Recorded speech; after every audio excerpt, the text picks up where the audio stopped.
भगवान कन्हैया बोले मैया तू मेरो ब्याह करा दे। मैया यशोदा कहने लगी लाला ब्याह, तू तो अभी 12 है, छोटो है, बच्चा है,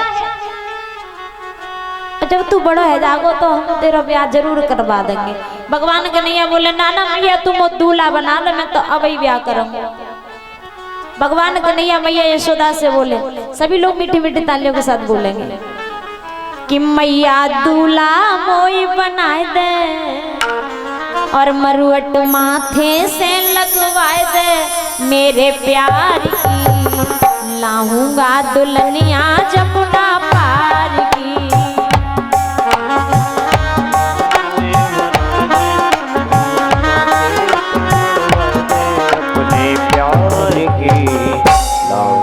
दुनिया यमुना पार की। आनंद नहीं आ रहा है, आनंद के साथ में दोनों हाथ उठा के भक्ति भाव के साथ तालियां बजाते हुए, ओ मैया दूल्हा मोई बनाए दे, मरुअठ माथे से लगवाए दे, मेरे प्यार की लाऊंगा दुल्हनिया जमुना पार की। मैया दूल्हा मोए बनाए दे, मरुअठ माथे पे बढ़वाए दे, मेरे प्यार की लाऊंगा दुल्हनिया यमुना पार की।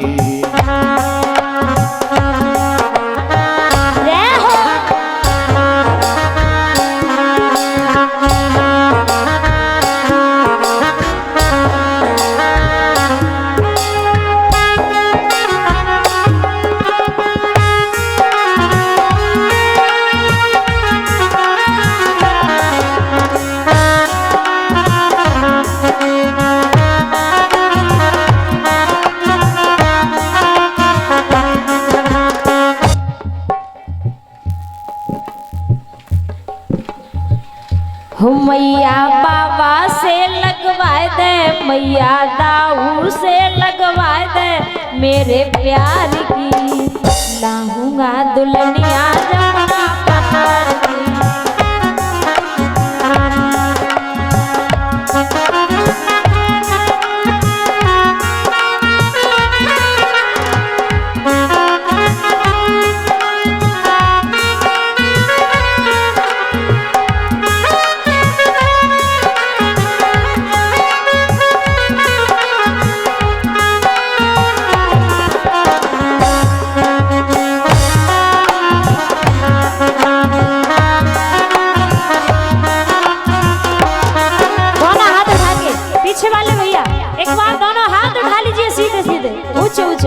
राधिका गोरी से ब्रज की छोरी से, राधिका गोरी से ब्रज की छोरी से, मैया करा दे मेरो ब्याह। राधिका गोरी से ब्रज की छोरी से, मैया करा दे मेरो ब्याह।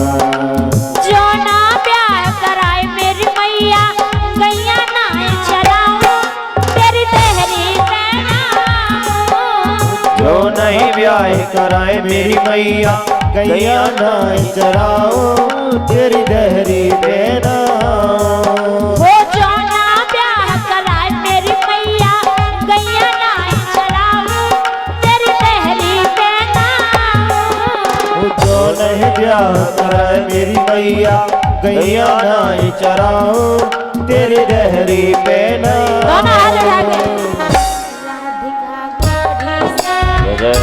ब्रज की छोरी से, राधिका गोरी से ब्रज की छोरी से, मैया करा दे मोर ब्याह। राधिका गोरी से ब्रज की छोरी से, मैया करा दे मेरो ब्याह।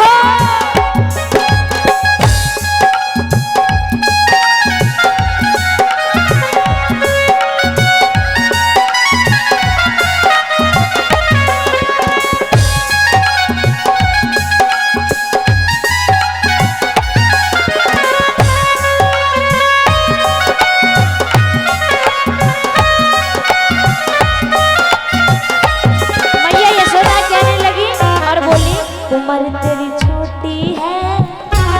नजर तेरी खोटी है, उम्र तेरी छोटी है, नजर तेरी खोटी है, कैसे कराऊं तेरा ब्याह राधिका गोरी से, बिरज की छोरी से, मैया करा दे मेरा ब्याह।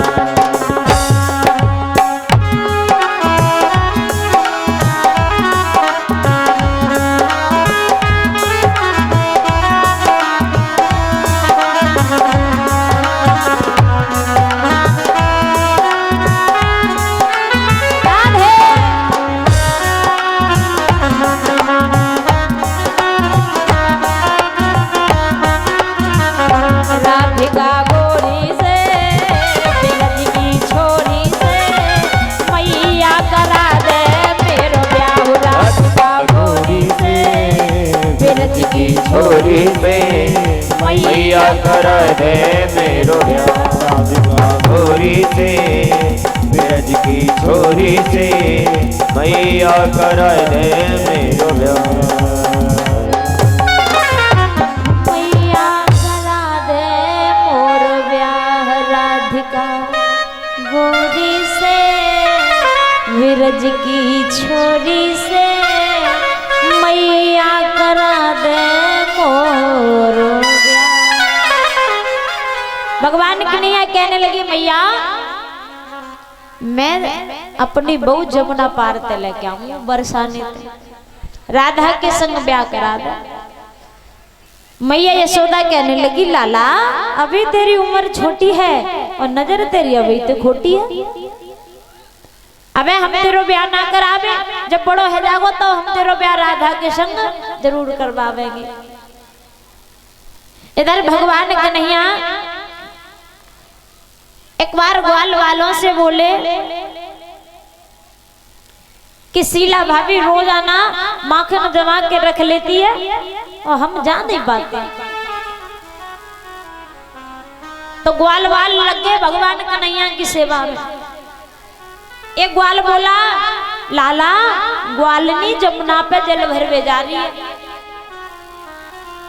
आज भाभी के घर जाके चोरी करनी। तो भगवान कन्हैया ने ग्वाल वालों की टोली बनाई और भगवान कन्हैया पहुंच गए। अब देखा कि भाभी ताला लगा गई है, अब घर में घुसा कैसे जाए। भगवान कन्हैया ने क्या किया कि पीछे खिड़की पर पहुंचे, ग्वाल के ऊपर ग्वाल, ग्वाल के ऊपर ग्वाल और ग्वाल के ऊपर ग्वाल, भगवान कन्हैया एक एक करके घर में घुस गए। अब देखा कि मटुकिया ऊपर लटकी है और चोरी कैसे की जाए।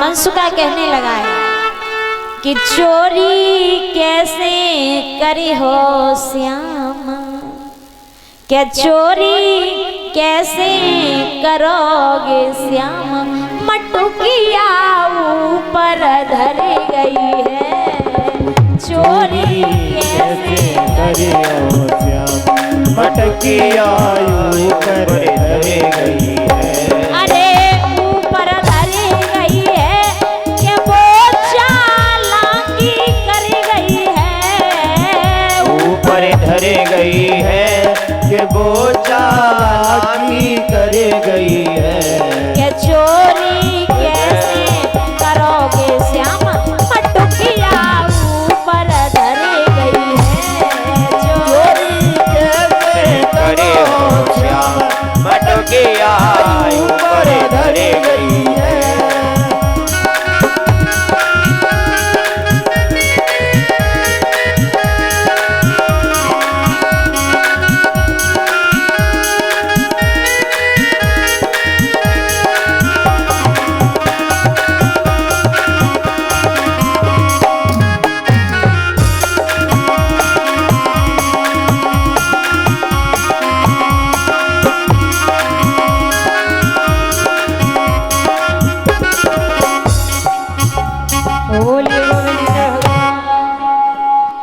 मनसुका कहने लगा कि लाला ग्वालनी बड़ी चालाकी कर गई है, मटुकिया ऊपर लटकी है। अब भगवान कन्हैया कहने लगे कोई बात नहीं, ऐसा करो तुम सभी घुटनों के बल हो जाओ, घोड़ा बनो। भगवान कन्हैया ने सभी ग्वाल वालों को घोड़ा बना दिया। अब भगवान कन्हैया सबसे ऊपर चढ़ गए, और जब सबसे ऊपर चढ़े अब माखन खाने लगे, थोड़ा थोड़ा ग्वाल वालों को खिलाने लगे। और तब तक शीला भाभी आ गई तो सभी ग्वाल वाले भाग गए। भगवान कन्हैया छोटे उतर नहीं पाए, छीके पकड़ के लटके प्रभु। और जैसे ही भाभी ने देखा कहने लगी, लाला मैया यशोदा कहती है कि मेरो लाला चोरी ना करे, चोरी ना करे। आज तू पकड़ ले, आज तो मैया यशोदा ही के पास लेके जाऊंगी सबूत के संग। भगवान कन्हैया को देख के ग्वालिनी बड़ी प्रसन्न कि आज तो मैं जाकू मैया यशोदा के पास लेके जाऊंगी पकड़ के। भगवान कन्हैया कहने लगे, भाभी मोई नीचे तो उतार ले, पहले नीचे तो उतार। तो ग्वालिनी ने भगवान कन्हैया को नीचे उतारा। अब ग्वालिनी ने भगवान कन्हैया को हाथ पकड़ो, और हाथ पकड़ के लंबा घूंघट मार के ग्वालिनी चली जा रही है। लंबा घूंघट, ससुराल है तो लंबा घूंघट तो मानना पड़ेगा भाई, घूंघट तो मानना पड़ेगा।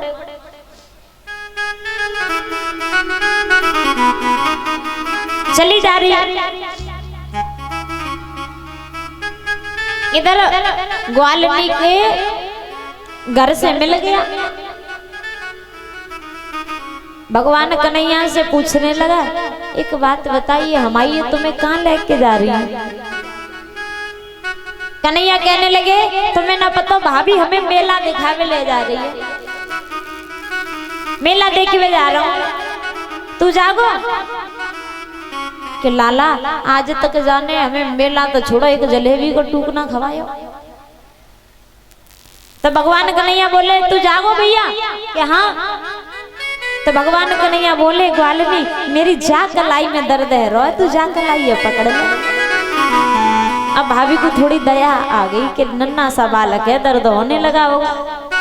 और जैसे ही ग्वालिनी ने हाथ छोड़ा तो भगवान कन्हैया ने हाथ पकड़ा दिया कि चले जाओ मेला देखियो।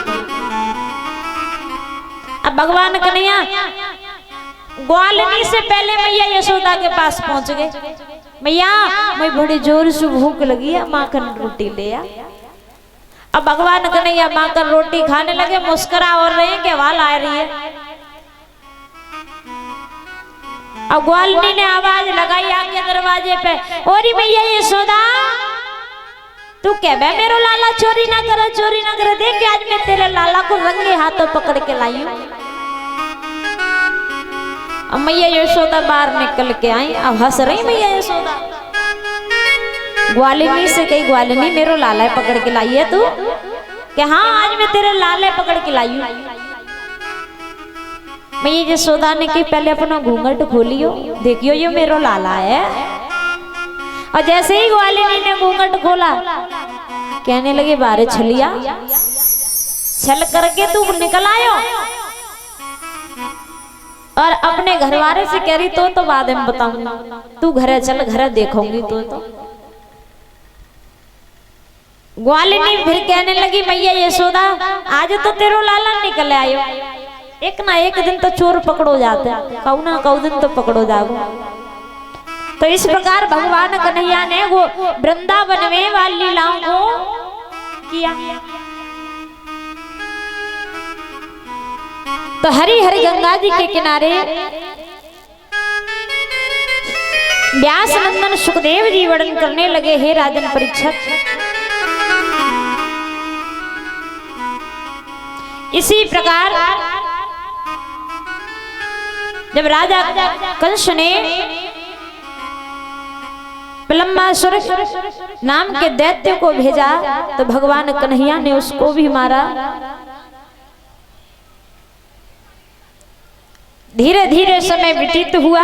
इधर कार्तिक कृष्ण चतुर्दश आ जाती है और कार्तिक कृष्ण चतुर्दश के दिन सभी ब्रजवासी बड़े धूमधाम से देवराज इंद्र की पूजा किया करते थे। भगवान कन्हैया ने देखा कि आज तो रसोई में बड़े सुंदर सुंदर पकवान तैयार है रे। मैया यशोदा से पूछा, मैया आज कौन सा त्योहार है, बड़ी अच्छी खुशबू आ रही है। कि यशोदा तो चुप हो गई और बोले, बाबा नंद तुम्हें नहीं मालूम है बेटा यादव चंद्र। बाबा नंद कहने लगे, लाला तुम्हें नहीं पता कि जिसके हाथों में हम सबका आजीवन पालन पोषण है, इस कार्तिक कृष्ण चतुर्दश को उस इंद्र देव का पूजन है। आज कार्तिक कृष्ण चतुर्दश है और आज के दिन सभी ब्रजवासी देवराज इंद्र की पूजा किया करते हैं। आज उस इंद्र देवता की पूजा है जो पृथ्वी पर जल बरसाता है, हमें धन धान्य की प्राप्ति होती है, हमें अनाज की प्राप्ति होती है, जिससे हमारा पेट पलता है। बोली वो हमारे लिए भगवान है। भगवान कन्हैया कहने लगे, बाबा देखा जाए तो कड़ कड़ में भगवान है। कड़ कड़